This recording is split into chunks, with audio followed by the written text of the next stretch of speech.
জন্মাষ্টমী তিথি পূর্ণ শুভক্ষণ। কারাগারে জন্মিলেন দেবকী নন্দন।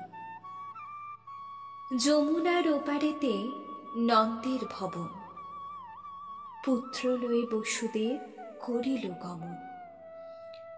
অশনি ঝরিছে মেঘে, ঝরিছে বাদল, উথাল পাথাল করে যমুনার জল।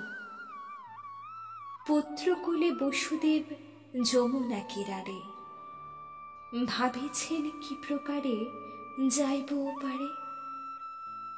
শৃগাল দেখায় পথ অন্ধকার রাতে, বসুদেব চলিলেন তার সাথে সাথে।